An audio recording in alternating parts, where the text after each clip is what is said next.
Lideresas trae las voces de 9 mujeres en altos puestos ejecutivos de grandes compañías. 9 mujeres que rompieron el techo de cristal. Todas son ambiciosas, todas están preocupadas por la brecha de género y convencidas de que a mayor diversidad, mejor rendimiento económico y mejores ambientes laborales. Todas tienen la responsabilidad consciente de hacer lugar para que cada vez haya más mujeres en espacios de decisión. Vale la pena escucharlas. Vale la pena escucharlas.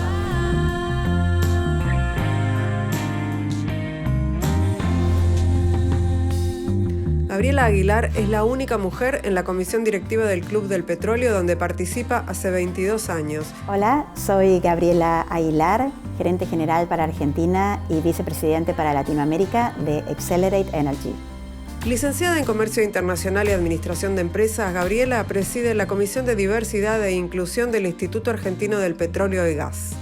Ella está convencida de que en los últimos años se lograron avances en la toma de conciencia sobre la importancia de que las mujeres ocupen puestos jerárquicos. También cree que esto no es suficiente. Llegó el momento, dice, de que las empresas del sector comiencen a tomar acciones concretas para fomentar la inclusión y la diversidad. Gabriela, voy a empezar preguntándote por la pertenencia al Club del Petróleo, ¿no? Sos la única mujer en el Club del Petróleo hace muchos años, hace más de 20 años, que seguís siendo la única mujer. Y además el Club del Petróleo suena a algo muy masculino. ¿Es así o es una idea mía? Digo, no solamente porque sos la única mujer en la comisión directiva, sino por el sector. En primer lugar, sí, hace 20 años que me asocié al club, tiene un rol social, ¿no? Básicamente la función del Club del Petróleo es una función social de networking, ¿no? De conocer gente, y tiene, bueno, distintas actividades, desde golf, tenis, náutica, y bueno, vamos a decir, no es masculina, sino que la composición de la industria en general es mayormente masculina. Entonces de ahí hay como la incidencia, el reflejo, ¿no? La verdad es que lamentablemente sí, somos el 0,06% aún, y de la comisión directiva sí soy la primera. Pero bueno, es un club, como digo, que le intentamos captar no solamente mujeres, sino también jóvenes, ¿no? Que esto tiene que ver con todo lo que es la diversidad y no terminar siendo, ¿no?, los viejitos canosos del Club del Petróleo, que nos sentamos a tener almuerzos interesantes todos los meses, ¿no? Hablaste de networking y pensaba en esos espacios de networking que en general están construidos, bueno, para los miembros de ese club. No sé, un golf, ¿cómo haces? ¿Juegas con varones? ¿Un tenis? ¿No hay dobles mixto posible? ¿O sí? ¿Cómo es ese networking? No, se hace networking, bueno, de las distintas actividades, ¿no? Por ejemplo, se organizan almuerzos, donde ahí ya hay posibilidad de networking, donde uno se encuentra con pares, ¿no? Y con gente no solamente para escuchar a alguien, porque generalmente se invita a, bueno, este año, por ejemplo, mayormente son políticos, sino de temas de interés. Pero entonces es un momento para escuchar a alguien, pero también de encontrarte en una mesa y compartir y hablar de la industria, qué pasó, qué está pasando ahora. Y después lo que es social golf, sí, yo he jugado campeonatos, la verdad que no estoy jugando tanto aunque me piden. No hay tantas mujeres en las líneas, pero si no, no tengo problema. Para algo el golf se tiene su hándicap, entonces el golf es bastante democrático en ese sentido, ¿no? Y después tenis sí, también hay dobles, también hay de mujeres, y bueno, la náutica también no tiene género. Sí, tal cual.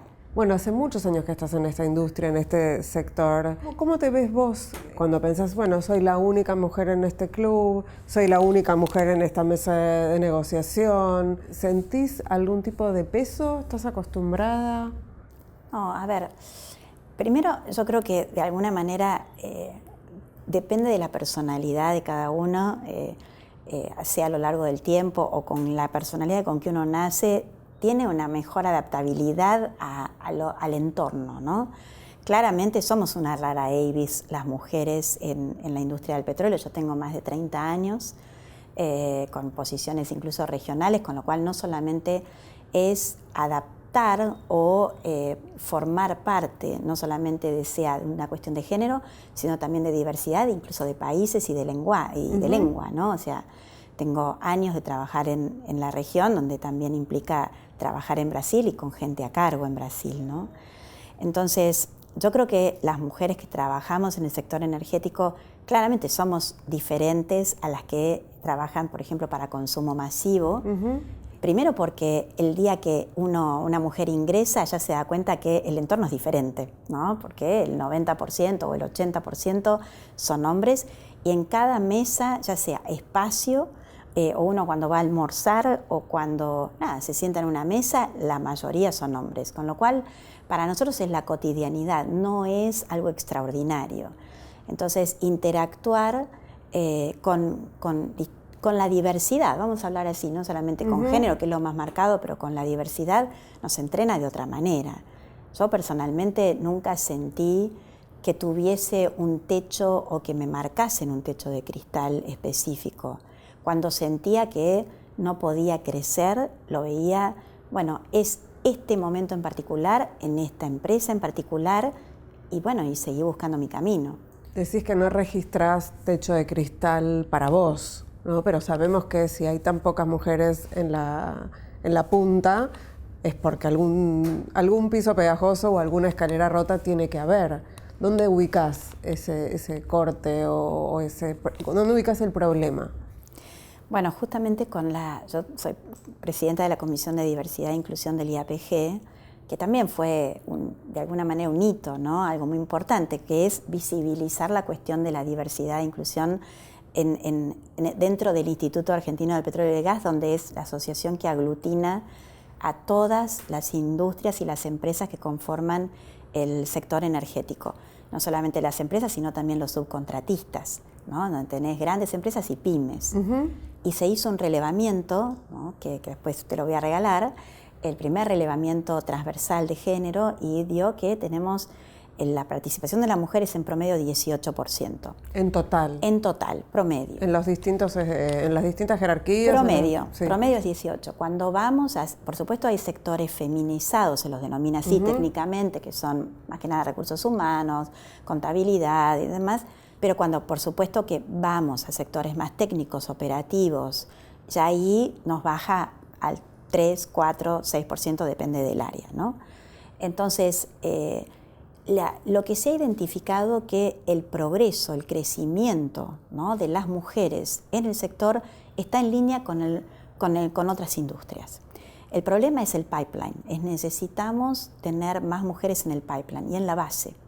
Y esto es importante porque también es modificar una mirada, no solamente del lado del sector privado y sector público, cuando después tal vez toquemos un poquito también la importancia de las políticas públicas acompañadas por el sector privado, pero también de las mujeres en sí mismo de participar, ¿no? de ser parte, ¿no? De no tener miedo de calificar en puestos para la industria. Bueno, ahí hay un sesgo enorme, ¿no? Venimos un poco de una construcción cultural que nos dice que las mujeres no servimos para las carreras STEM, que no servimos para la matemática, ¿no? Como que hay ahí algo de lo cultural que nos va a llevar bastante tiempo de construir, pero pensaba en esto, la importancia de que haya mujeres en espacios de decisión, espacios de liderazgo, en industrias como la del petróleo o la del gas, muestran que existe la posibilidad, ¿no? Que no es imposible. Pero ¿cómo te vinculás vos o cómo pensás algún tipo de mentoreo o de transmitir este mensaje a otras de que estudien carreras STEM, que hay posibilidades que la industria las puede recibir? En general, muchas veces lo que se piensa, no solamente de las mujeres, pero las mujeres, es que las carreras STEM son muy difíciles. Y yo te lo digo desde un lugar que no soy STEM. Yo soy licenciada en Administración y Comercio Internacional. Que eso también se puede, de alguna manera, llegar a una posición jerárquica sin necesariamente ser ingeniero en el sector. Eso también muestra maneras de crecer en la industria. El otro punto es que la menor participación es dentro de las carreras STEM, claramente, pero también la industria necesita de todo tipo de mujeres, de todo tipo de perfil, ¿no? Para toda la pirámide, digamos, organizacional. Con lo cual, ahí tenemos que hacer un trabajo interno, todas las industrias privadas, para captar y mostrar a las mujeres que no solamente yo creo que si llegamos a la universidad ya es tarde, hay que ir incluso a las escuelas, decir a las mujeres, mirá, hay carreras de geofísicas que hay cada vez más mujeres, por ejemplo, ¿no? Y en esto hay que salir en forma proactiva, me parece. Es decir, que no solamente políticas de reclutamiento que tengan que ver con la diversidad y la inclusión, sino políticas activas en relación con la educación. Esto es lo que hay que demandarles a las empresas. Exactamente, es mentoreo y acompañamiento en la educación, ¿no? De hecho, por ejemplo, el año pasado yo participé de un programa de mentoreo STEM, dedicado a STEM, donde llevé particularmente y quise que la persona que yo presentaba el programa era alguien que venía de Yacimiento, que estaba en Neuquén. Uh-huh. ¿Por qué? Porque no digo que es el eslabón último de la cadena de la pirámide, pero es alguien que, primero, las posibilidades se dan más en Buenos Aires.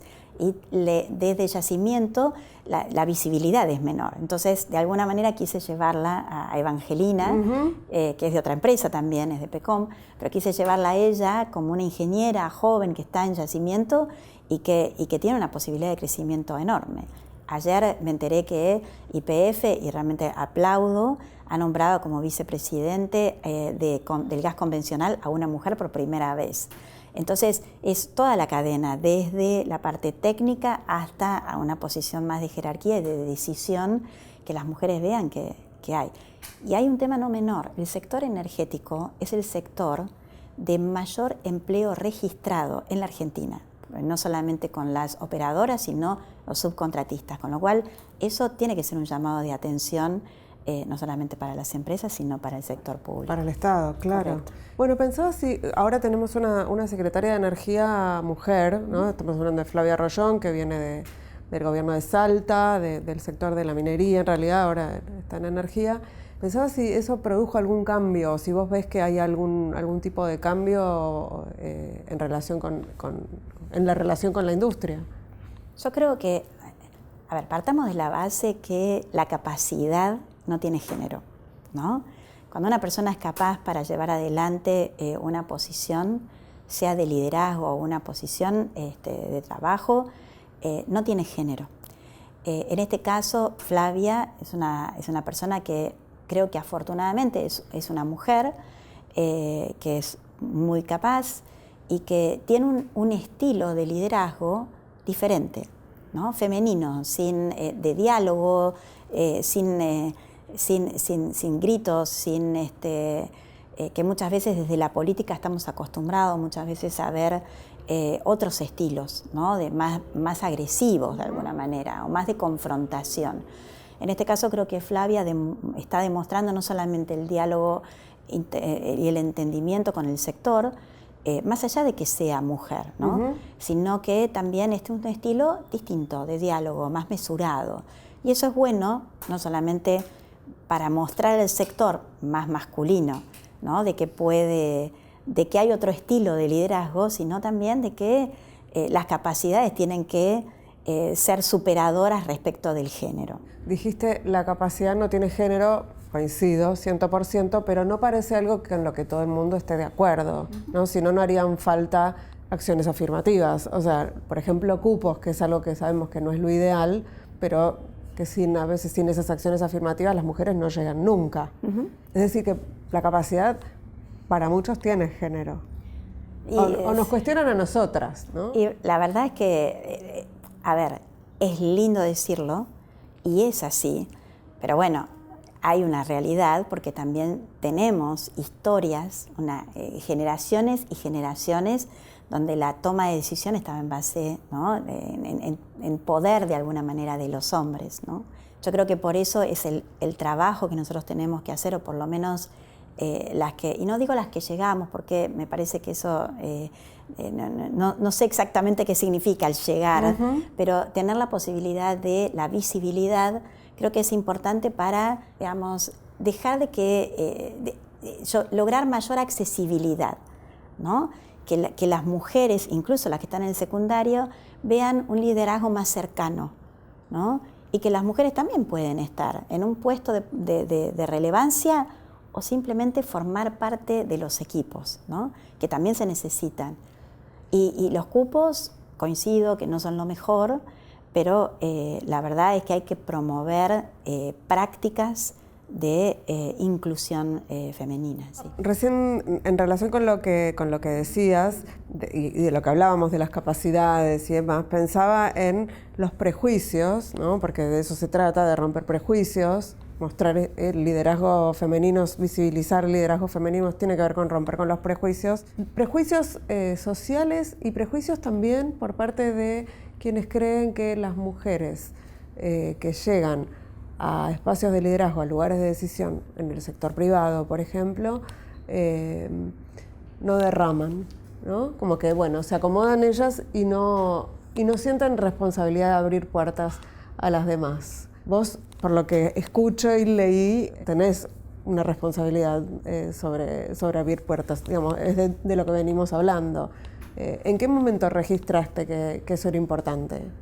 Sí, es un tema importante porque tiene que ver, creo, con que en algún momento uno tiene que dar, trabajar en el give back, ¿no? En el devolver, por un lado.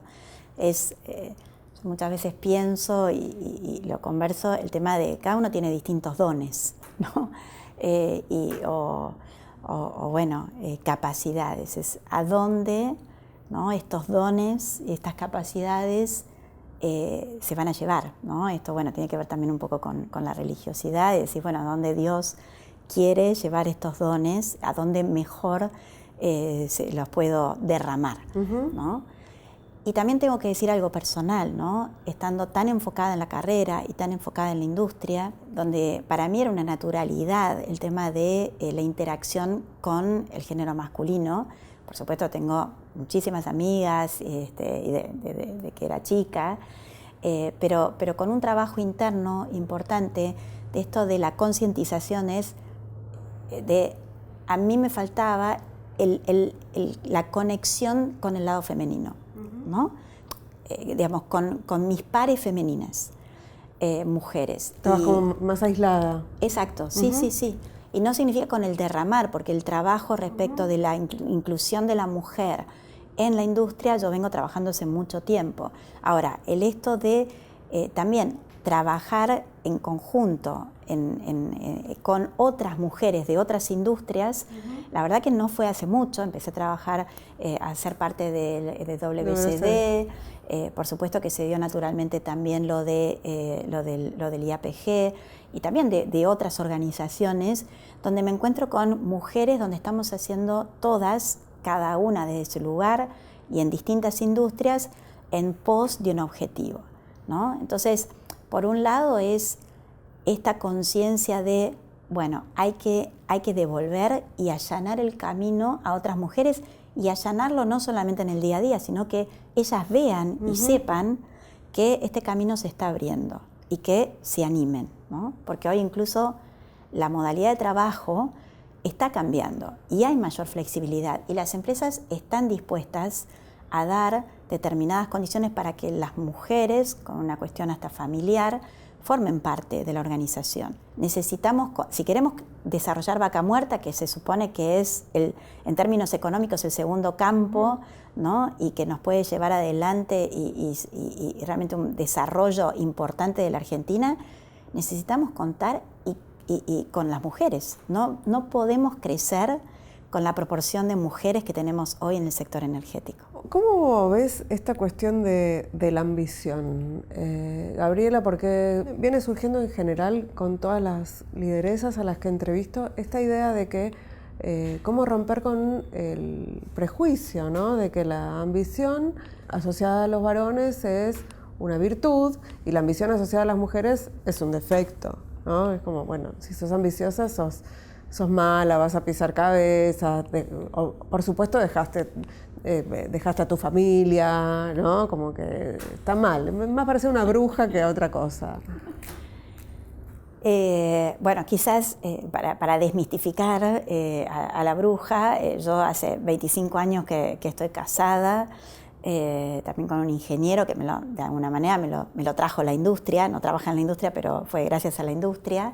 Tenemos un hijo, digamos, de 17 años, una familia súper consolidada, familia incluso, digamos, con hijos de mi marido también, con lo cual esto, esta idea de la desconexión familiar o individualista no es así. Yo los fines de semana, yo soy Gaby, en donde vivimos, yo soy Gaby, del apellido de mi marido, y no me conocen por esta actividad extracurricular.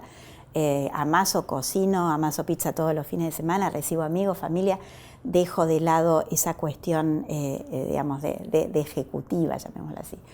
Y yo le sacaría el nombre, y no me gusta el nombre ambición, me parece, hay que mirarlo, tiene una connotación negativa, y hasta tanto todos seamos capaces de desconectar en la mujer el concepto de ambición con lo negativo, vamos a tratar de hablar respecto de hambre. Hablemos de hambre, ¿no? De hambre de progreso, ¿no? Del hambre de crecer, el hambre de devolver, el hambre por la resiliencia, ¿no? Y de la capacidad, del desarrollo de la capacidad. Yo siempre tuve, digamos, más allá de las condiciones personales, familiares, que yo un poco lo estoy diciendo, antes no lo decía tanto, pero mi padre falleció cuando yo tenía 9 años, y yo a partir de ahí soy becada, toda mi educación fue beca, y entonces, y trabajé desde los 15 años, desde cuidando chicos hasta dando clases. Fui secretaria durante 6 años y trabajaba mientras estudiaba. Creo que ahí fue una motivación muy importante para ver de crecer. Yo quería crecer, quería ser independiente, no solamente culturalmente, sino educativamente. Y bueno, y este crecimiento, decir, ¿cuáles son mis metas personales? No las metas de ambición, sino mis metas personales. Yo nunca ambicioné o nunca tuve hambre de llegar a ser gerente general. Creo que el nombre del puesto va más allá de lo que uno haga en realidad, ¿no? Entonces me parece que tiene que ver con eso, ¿no?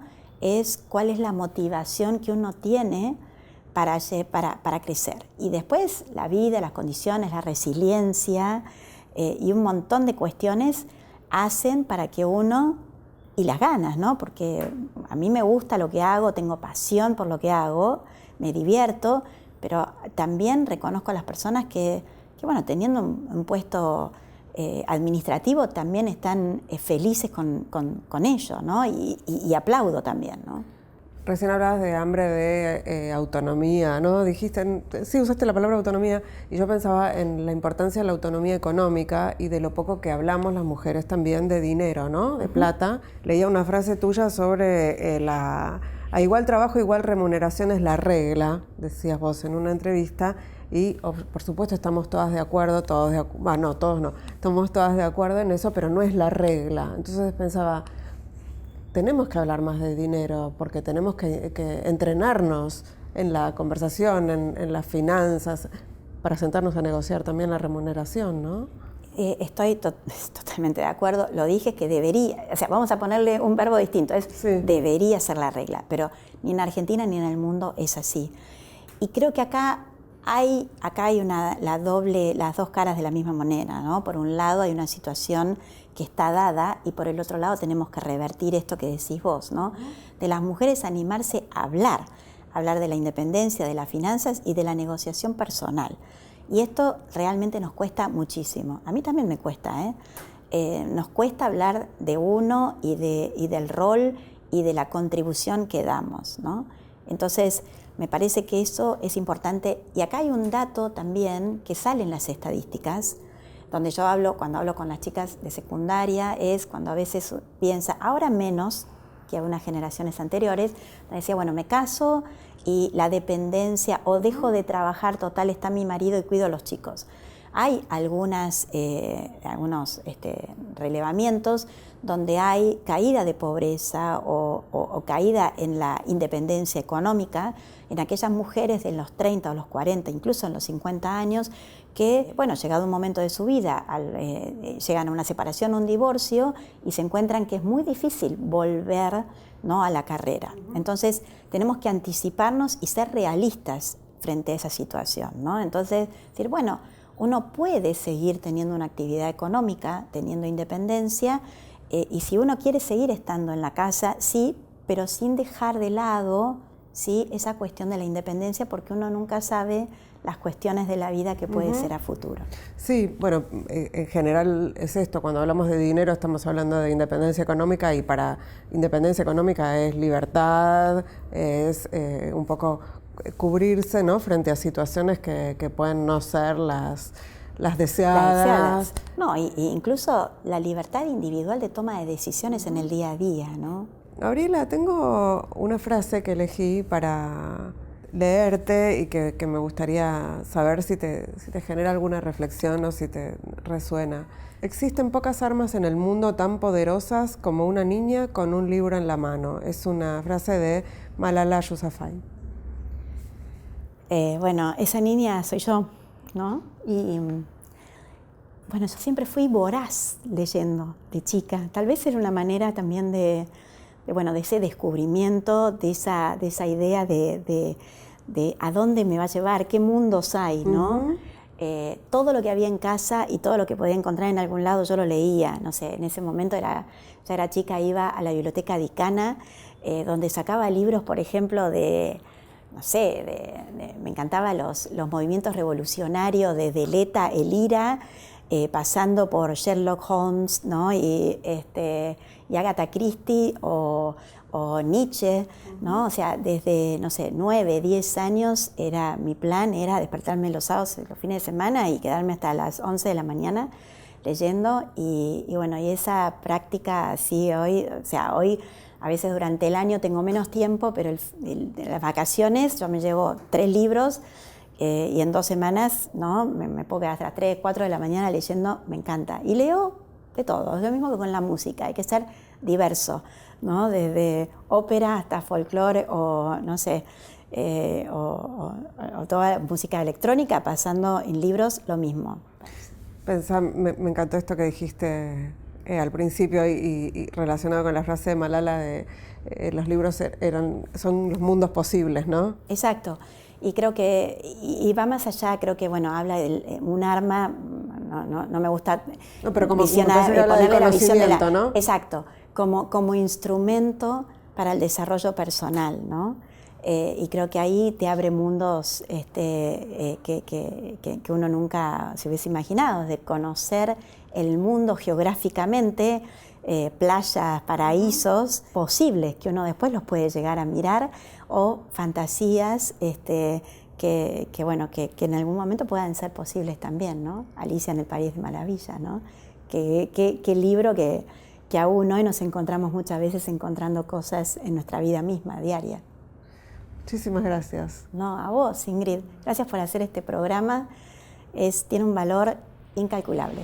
Te voy a retener un minutito más porque te quiero hacer una pregunta fuera de libreto. Dale. Que tiene que ver con mi trabajo en realidad. Porque Dale. siempre, que hace muchos años que yo veo entrevistas y veo que mis colegas o inclusive yo misma he hecho esa pregunta, que a las mujeres se les pregunta, casi siempre a las mujeres en general que tienen alguna relevancia pública, ¿no?, con voz pública, ¿cómo compatibilizan su vida personal con su vida profesional, ¿no?, con quién dejan a los hijos, todo eso? Y nunca vi que se lo preguntaran a ningún varón. Entonces yo siempre pienso, bueno, o dejamos de hacer esa pregunta a las mujeres o les empezamos a preguntar a los varones cómo hacen. Digo, ¿cómo haces? Me estás dando unas ideas buenísimas, porque estamos preparando el Congreso de Oil and Gas, ¿no? Entonces estamos cada vez más introduciendo las cuestiones de diversidad e inclusión, ¿no? Y estábamos pensando las preguntas para hacerle a los CEOs, en las entrevistas a los CEOs, ¿no? Me estás dando unas ideas buenísimas, muy buenas. ¿Cómo hago? Yo creo que organización y método, que también los hombres lo tienen, ¿no? Pero hay que ver si lo usan para lo mismo. No, pero, claramente que no. Pero, qué sé yo me acuerdo hace 20 años atrás, yo viajé toda la vida, ¿no?, por trabajo, y cuando hacía las compras del supermercado online, cuando no existía, hoy es súper común, sí, pero yo las hacía en los aeropuertos, me conectaba, ¿no?, y hacía el supermercado online, y para que tuviesen en casa siempre el pedido Pero bueno, porque también tiene que ver con, yo creo que hay un poco de culpa, ahí tenemos que dejar la culpa, y también de querer involucrarse y no esa desconexión. Esto de que te digo yo tengo raíz italiana, ¿no? Me encanta, de la familia y de que haya el olor a comida, la esencia en casa, que siga existiendo. Pero no está esa idea un poco, porque a mí me pasa, de se van a morir de hambre si yo no les dejo preparada la comida. Sí, no he visto que se mueran de hambre nunca. Si fuese tuviese raíz sajona sería distinto, tal vez, pero creo que acá tiene un valor incalculable la familia misma, o sea, delegación en colaboradoras, que sin eso es imposible. Incluso yo, a los 4 meses de que Juani había nacido, por ejemplo, fui a estudiar, a hacer un estudio ejecutivo a Ginebra, estando embarazada de 5 meses. Para mí fue el momento glorioso, embarazada, feliz y encima estudiando de temas de sector energético. Y después tener ayuda, ¿no? En casa, un par, como es mi marido que acompaña, mi hijo, por supuesto, y tener en casa gente que acompañe, y eso es fundamental, sí. Buenísimo. No, I hope. Buenísimo.